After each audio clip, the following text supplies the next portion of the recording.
Bismillahirrahmanirrahim. Assalamualaikum warahmatullahi wabarakatuh. Alhamdulillahillazi arsala rasulahu bil huda wa dinil haq liyunzilahu 'alad dini kulli walau karihal musyrikun walau karihal munafikun. Asyhadu an la ilaha illallah wa asyhadu anna Muhammadan abduhu wa rasuluhu la nabiyya ba'da amma ba'du.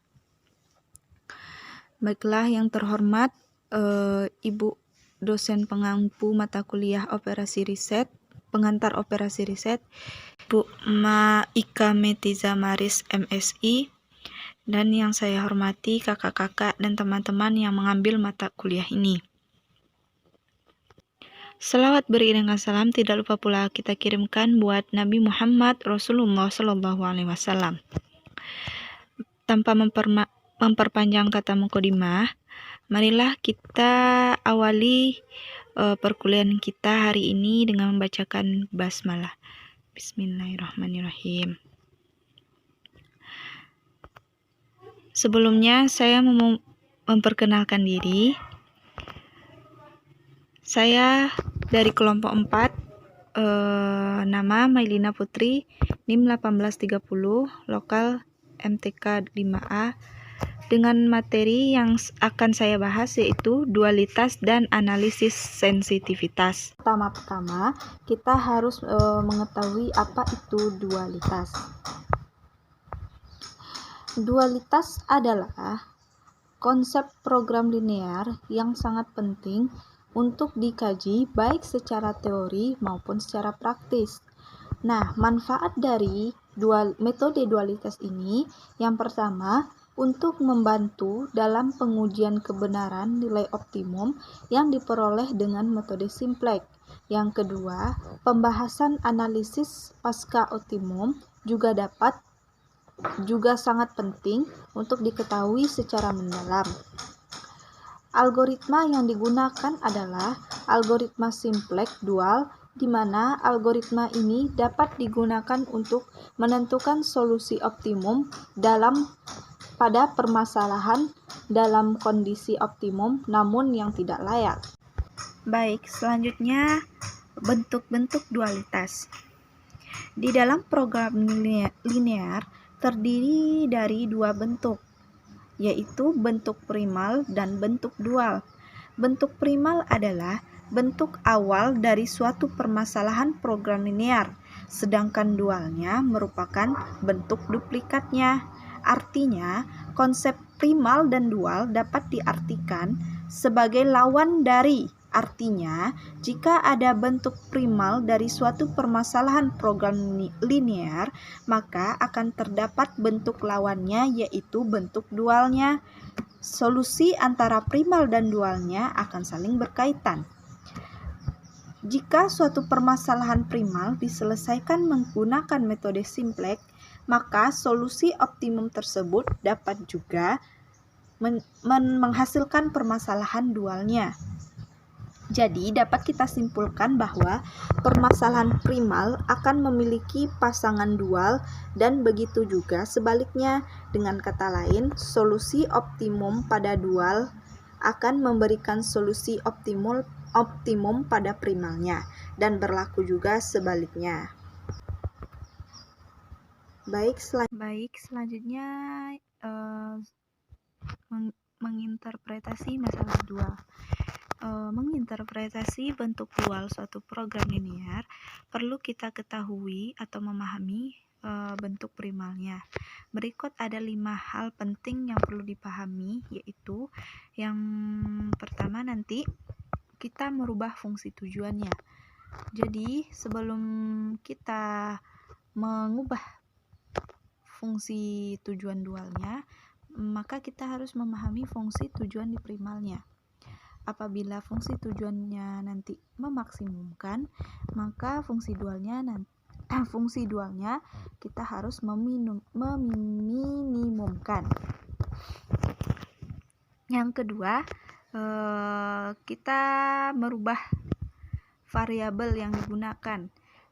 Nanti bisa kita contohkan, kita lihat nanti di contoh soal. Apabila variabel di bentuk primalnya X dan di variabel dualnya akan kita ubah menjadi variabel yang lainnya seperti variabel y. Yang ketiga, perubahan batasan-batasannya.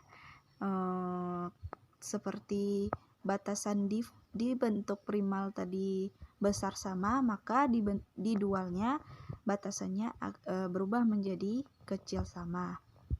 Yang keempat, perubahan koefisien matrik pembatas. Dan yang kelima, perubahan ruas kanannya. Nanti kita dapat melihat perubahan-perubahan ini di dalam contoh soal nantinya.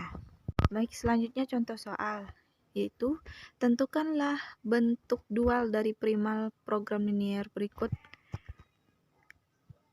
dengan fungsi tujuannya. Minimumkan Z sama dengan 5, X1 ditambah 2, X2 tambah X3 dengan fungsi kendala 2X1 ditambah 3X2 ditambah X3 besar sama dengan 20, 6X1 ditambah 8X2 ditambah 5X3 besar sama dengan 30, 7X1 ditambah X2 ditambah 3X3 besar sama 40, X1 ditambah 2X2 ditambah 4X3 besar sama dengan 50, X1, X2, dan X3 besar sama dengan 0.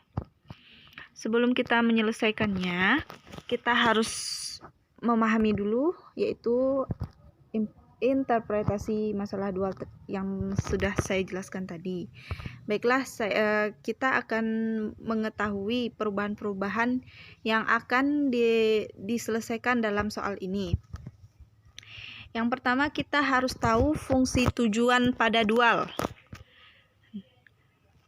Penyelesaiannya sudah ada saya di slide. Kan ada fungsi tujuannya memaksimumkan. Jadi perubahan dari fungsi dual itu kebalikan dari fungsi tujuan primalnya. Di soal tadi kan minimumkan kata fungsi primalnya, sedangkan dualnya kebalikan dari fungsi primalnya itu maksimumkan.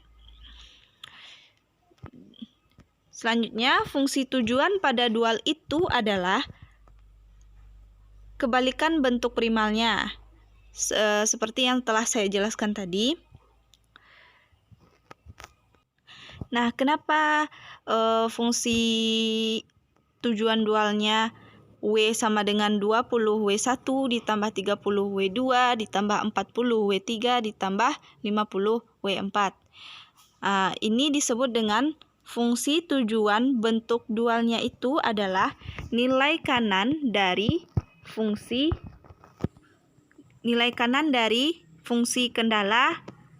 kendala bentuk primalnya. Di sini saya tuliskan, berarti fungsi kendala hasil nilai kanan fungsi kendala pada primalnya yaitu hasil dari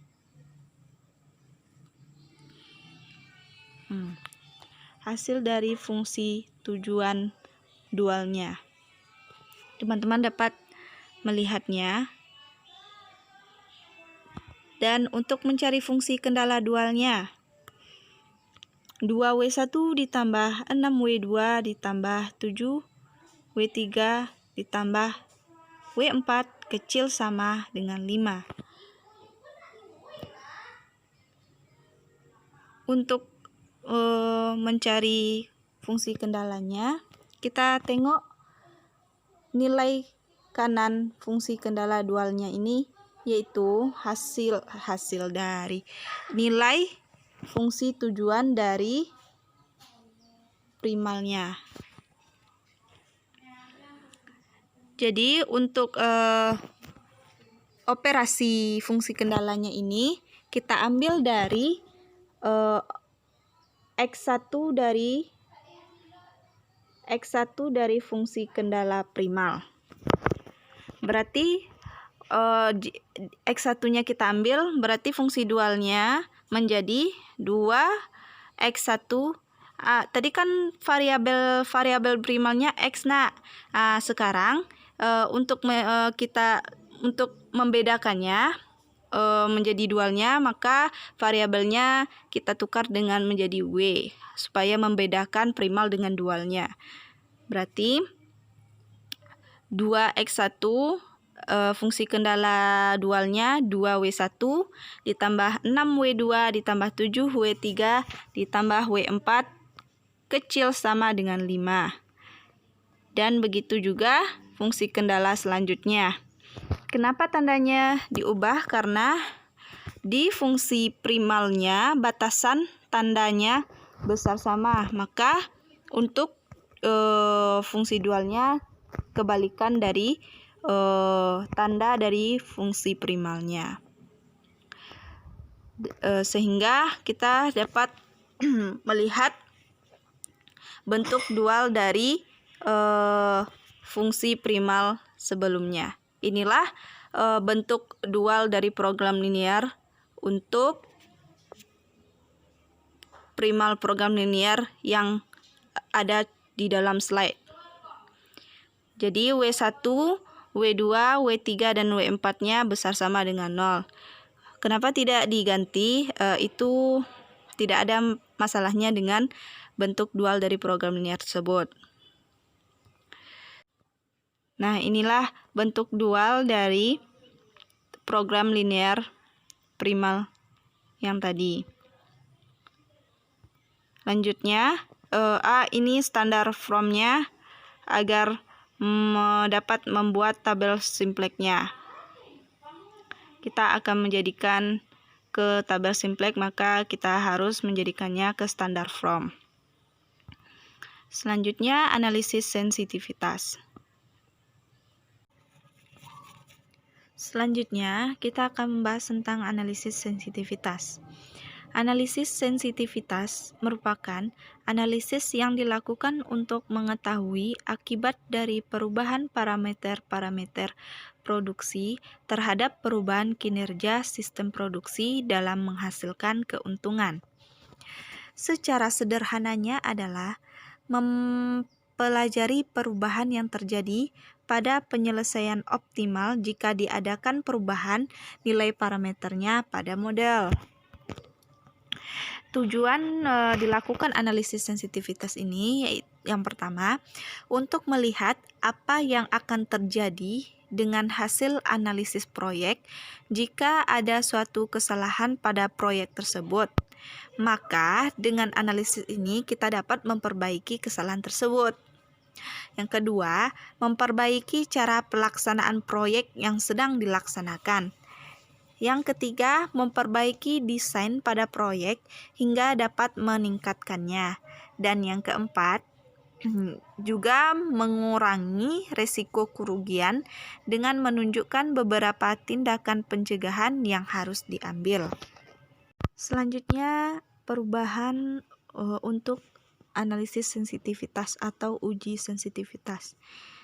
Untuk melakukan perubahan uji sensitivitas ini, maka kita harus memperhatikan beberapa perubahannya juga. Yang pertama, perubahan nilai ruas kanan fungsi kendala atau sumber daya. Yang kedua, perubahan koefisien fungsi tujuan. Yang ketiga, penambahan fungsi kendala baru. Yang keempat, penambahan variabel baru. Dan yang kelima, perubahan koefisien fungsi kendala. Baik, kita langsung ke contoh soal agar bisa melihat dari perubahan-perubahan analisis ini. Yaitu contoh soalnya, PT Arbis Mora memproduksi hand sanitizer jenis lavender oil dan eucalyptus oil. Proses pembuatan hand sanitizer jenis lavender oil melalui 3 mesin, yaitu 2 mesin pada mesin 1, 2 menit pada mesin 1, 8 menit pada mesin 2, dan 10 menit pada mesin 3. Adapun hand sanitizer jenis eucalyptus oil diprosesnya melalui 2 mesin, yaitu 5 menit pada mesin 1 dan 4 menit pada mesin 2. Tiap mesin ini dapat dioperasikan 80 menit per hari. Untuk memperoleh keuntungan maksimum, rencananya perusahaan ini akan mengambil keuntungan sebesar 1.500 dari setiap penjualan hand sanitizer jenis lavender oil dan 1.000 dari setiap penjualan hand sanitizer jenis eucalyptus oil. Berapakah keuntungan maksimum yang dapat diperoleh? Baik, selanjutnya penyelesaian dari soal tersebut kita jadikan ke dalam metode matematika. Ke dalam bentuk matematikanya, maka seperti inilah bentuk matematika dari soal tersebut, yaitu dengan fungsi tujuan, maksimalisasi f(x, y) sama dengan 1.500x ditambah 1.000y, dengan catatan x itu jenis hand sanitizer jenis oil, dan yang Y itu jenis eucalyptus oil. Dan kendala-kendalanya kita rubah menjadi model matematika, dan ini model matematikanya. Dalam analisis sensitivitas ini kita juga menggunakan cara mencarinya juga menggunakan dua metode, yaitu metode grafik dan metode Simplex. Dua metode ini sudah dijelaskan oleh kelompok sebelumnya. Jadi di dalam soal ini karena terdapat dua variabel yang digunakan, maka untuk menganalisis sensitivitasnya kita menggunakan metode grafik. Dan ini gambar grafiknya. Teman-teman bisa melihat slide-nya, dan di sana juga terdapat daerah penyelesaiannya. Nah, daerah yang diarsis itu, maka itu yang akan kita cari. Kita akan mencari titik maksimumnya, di mana kita akan mendapatkan nilai maksimumnya dari daerah tersebut. Pada daerah tersebut terdapat 4 titik, yaitu titik A, titik B, titik C, dan titik D. Dari titik-titik tersebut saya sudah mencari nilai maksimisasinya terdapat di titik B, yaitu dengan X 2,5 dan Y sama dengan 15. Jadi hasil dari Z fungsi tujuannya sebanyak 18.750. Oke, selanjutnya perubahan koefisien fungsi objektivitas. Untuk mencari fungsi objektif, yaitu C1 max per min sama dengan C1 dikali X1 ditambah C2 dikali X2, dengan gradiennya min C1 per C2. Penyelesaian optimal tetap berada pada titik sudut yang sama jika garis selidik berada dalam range optimal. Jadi, min C1 per C2 besar sama dengan M1, kecil sama dengan M2, dengan catatan M1 dan M2 gradien kendala. Di sini kita dapat lihat fungsi tujuannya tetap, dan yang akan kita cari nanti yaitu titik optimalnya. Titik optimal ini adalah di mana kita mendapatkan keuntungan maksimal pas kita mencari dengan metode grafik tadi. Jadi di titik optimal tadi kita bisa mendapatkan hasil keuntungan maksimal kita. Tadi kan titik maksimal kita kan di titik B, yaitu sama dengan 2,5,15. Dan perpotongan garis kendala Q1 dan Q2, yaitu dengan perpotongan garisnya di M1 sama dengan min 2. M1 ini kita dapatkan dari persamaan 1, dan M2 sama dengan min 8. Gradien kedua ini kita dapatkan dari persamaan kedua. Jadi gradien garis selidik kita sama dengan min 1500 per 1000. Baiklah, kita uji C1 tetapnya. Tujuannya untuk mengetahui keuntungan maksimalnya apakah ia benar di titik B atau tidak. Dari min 1500 per C2 kecil sama dengan min 2, kecil sama dengan min 8 diperoleh. Diperoleh ini diperoleh dengan operasi aljabar dari min 1500 per C2 kecil sama dengan min 2, besar sama dengan min 2, kecil sama dengan min 8. Hasil operasi aljabarnya maka diperoleh C2-nya besar sama 187,5, kecil sama dengan 750. Jika nilai C2-nya diubah dalam angka ini seperti hasil operasi aljabar ini, maka penyelesaiannya tetap di B, yaitu di titik 2,5,15. Kita uji C2 tetap. Sama caranya seperti yang tadi. C1 per 1000 besar sama dengan min 2, kecil sama dengan min 8 diperoleh hasil operasi aljabarnya, yaitu C1 kecil sama 125, besar sama dari 125, kecil sama 500. Maka penyelesaian tetap di titik B 2,5,15. Oke, kita masukkan ke persamaan apa